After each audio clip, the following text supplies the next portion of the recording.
Fraîcheur sous Paris. Bonjour. Bonjour. Alors, je ne sais pas si vous le vivez pareil, mais en été à Paris, c'est quand même assez compliqué de faire des choses.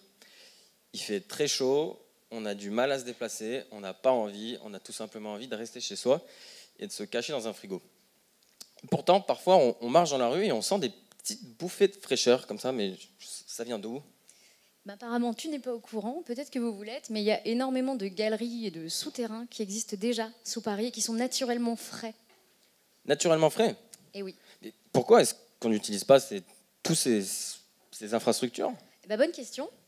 Mais réinvestissons nos sous-sols. Donc, récemment, la ville de Paris, justement, a fait répertorier et même cartographier de nombreux espaces existants souterrains. Et il en existe encore potentiellement de nombreux qu'on pourrait utiliser. Alors nous, chez Fraîcheur sous Paris, nous proposons de nous réapproprier ce patrimoine souterrain naturellement frais tout au long de l'année, afin d'y réinstaller une vie publique qui trouverait toute sa pertinence, en particulier en période de canicule. Voilà, parce que quand il fait extrêmement chaud, et c'est ce qui apparemment risque d'arriver de plus en plus souvent, les activités ont tendance à devenir quasi inexistantes. Les gens restent cloîtrés chez eux, ça peut couper énormément le lien social et créer une ambiance encore plus pénible. Donc nous, on pensait créer vraiment des espaces comme ça, très versatiles, comme de grandes places publiques et le plus agréable possible, où les gens pourraient venir aussi bien pour se détendre, voir du monde, profiter de l'espace frais, mais également des activités mobiles, pourquoi pas des bibliothèques nomades, des concerts, des spectacles, des activités éphémères ou temporaires, également des espaces buvettes qui, en plus de la convivialité, évidemment, procureraient de l'eau pour hydrater les gens, et aussi des activités peut-être plus calmes, la méditation ou des activités plutôt relaxantes, et également des zones d'animation pour les enfants, par exemple, qui sont une population particulièrement fragile, et aussi pour les adultes, des activités ludiques et divertissantes. Donc évidemment, il y a un certain nombre de contraintes techniques, mais ce n'est rien d'irréalisable, puisqu'on dispose à travers le monde et à Paris de tout le savoir-faire technique pour pouvoir répondre à ces besoins. On a par ailleurs tout un tas de partenaires potentiels qui ont des solutions technologiques, techniques, et encore une fois un savoir-faire. Ensuite, on a en particulier une grosse plus-value au niveau de l'économie énergétique, puisque nous n'utilisons absolument pas de clim. Et enfin, les valeurs du projet rentrent d'une part en cohérence avec ce qui se fait déjà dans l'action politique de la ville, puisque nous viendrons nourrir les différents îlots de fraîcheur qui ont été repérés.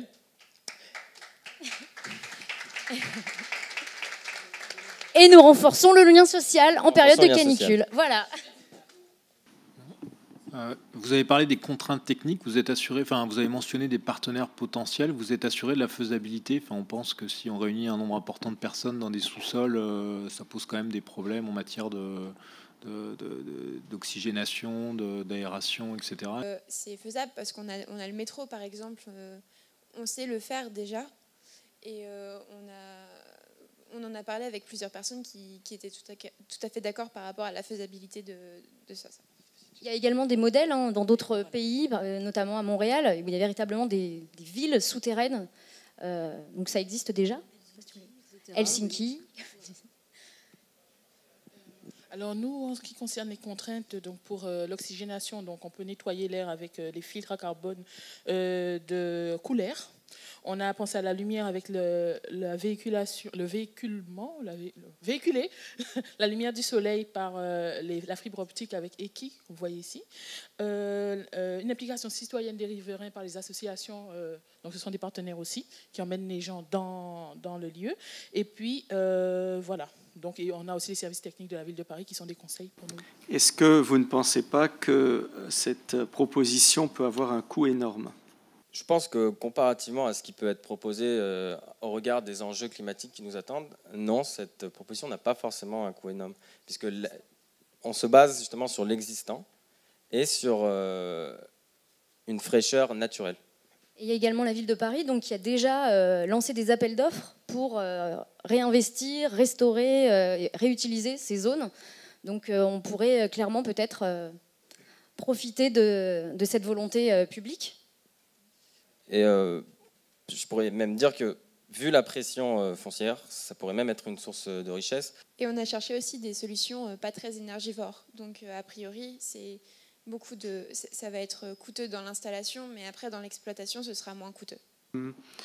Est-ce que vous avez réfléchi à un exemple de site? Parce que, pour l'instant, un peu paradoxalement, la proposition est un petit peu hors sol.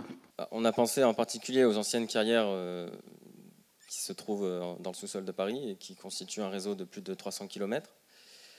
Au sein de ce réseau, il existe évidemment de très nombreux sites dont les services de la mairie sont largement au courant, comme d'autres personnes d'ailleurs. Donc il y a un large éventail de possibilités. Et alors peut-être une deuxième question dans la foulée. Vous avez cité surtout des usages de loisirs au sens large, enfin en tout cas pour passer du temps grand public.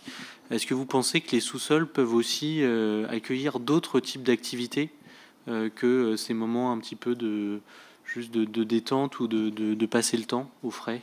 La priorité, bien évidemment, c'est de trouver une zone où on peut accueillir des personnes qui vont souffrir de la chaleur. Donc ça, c'est dans un premier temps, c'est ce qu'il faut faire. Il faut viabiliser les lieux pour l'accueil du public, d'un public potentiellement nombreux. Ensuite, évidemment, une fois qu'on aura viabilisé ces lieux, on peut imaginer toute une gamme d'utilisation qui interviendra sur le plus long terme. Une dernière question. Comment est-ce que ça se passe pour l'entretien de ces espaces? On prend plutôt les espaces qui appartiennent au domaine public, et donc ce serait la mairie de Paris qui en serait des gestionnaires. Donc nous, on voudrait... on les voit un peu comme les parcs, donc c'est des espaces qui sont accessibles toute l'année. Après, on peut les fermer la nuit, parce qu'on imagine qu'il y aura besoin d'une certaine forme de gardiennage pour la sécurité des gens qui seront à l'intérieur de ces espaces. La mairie de Paris a déjà l'habitude de mettre en place Paris-Plage. En fait, c'est comme Paris-Plage. Donc, en effet, dans un premier temps. Donc, vous avez une vie, des activités éphémères, des choses qui bougent, etc. Et ça, c'est pendant les vagues de chaleur, il y aura un plan de prévention, une sorte de guide d'activités. Et tout le reste de l'année, les activités vont changer, mais elles vont s'adapter. Donc, ce sera un endroit où les gens auront l'habitude déjà d'aller. Et ils vont être... comme ils sont déjà habitués, ils iront automatiquement prendre le frais dans cet endroit. Il n'y aura pas besoin d'aller faire de publicité. Oui, venez là, il y a une vague de chaleur dans une semaine. Non, non. Ils ont l'habitude, comme ils ont le réflexe, d'aller à la piscine. Donc, voilà. Et comme on s'appuie sur l'existant, on minimise les coûts, les travaux, tout ça, puisqu'on va juste consolider, sécuriser des choses que les gens de la RATP et de la SNCF font déjà. On a l'habitude à Paris de ce genre d'installation. Merci. Le grand gagnant... Le projet lauréat, donc numéro 1, choisi par le jury, c'est Fréchères sous Paris. Donc là aussi, les points forts, c'est l'ambition. L'ambition qui est à la fois sur l'ampleur du projet et dans la réflexion et le progrès, le niveau de la démarche jusqu'où vous êtes allé dans la réflexion. Voilà, je vais essayer de remettre les mots à l'endroit. Donc effectivement, vous avez pensé à plein de contraintes techniques, aux manières d'y réfléchir, d'y répondre, à des idées de partenariat. Vous êtes allé quand même assez loin, à la fois un vrai rapport, un vrai lien avec le rafraîchissement et une nouvelle façon d'habiter dans la ville, mais aussi des questions d'urbanisme, d'aménagement du territoire, de lien social et de nouveaux usages. Donc on a vu cette richesse de thèmes dans ce projet. Le petit bémol, c'est un peu la même chose que pour la Ville-Forêt qui était en numéro 2. C'est un projet présenté comme ça, extrêmement ambitieux, ce qui lui donne aussi sa force, mais et aussi une limite dans la façon d'imaginer sa concrétisation, et on aurait aimé, et c'est peut-être le conseil que le jury aussi vous donne pour la suite, d'aller un petit peu plus loin dans la réflexion encore et de se projeter dans ce que peut être cette ville souterraine et cette fraîcheur sous Paris. Félicitations.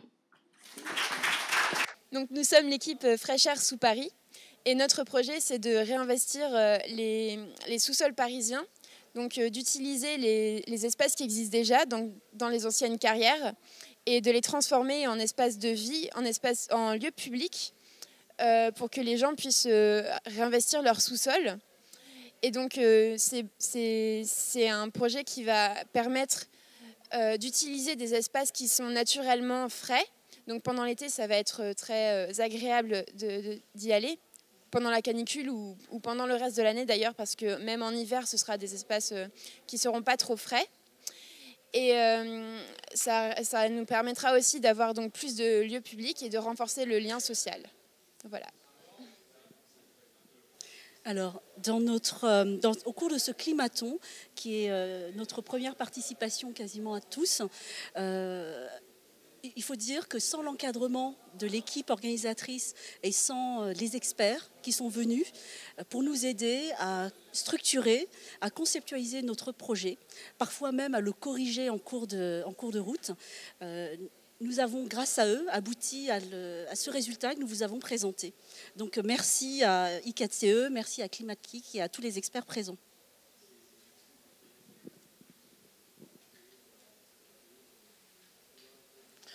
Oui, alors donc pendant la compétition, on a vraiment été drivé, tout s'est bien passé, on avait un mode opératoire respecté, qu'on a bien suivi, ça nous a enlevé un peu de stress, mais lorsque nous on présentait, bon, il y avait des montées d'adrénaline, on avait envie de dire tellement de choses, mais on n'arrivait pas à dire les choses qu'on voulait dire, mais bon, bref, on a quand même tenu par la fusion de notre équipe, notre esprit d'équipe, et tout ce qu'on voulait mettre dedans, toute la positivité, toutes les valeurs qu'on veut mettre dans le projet.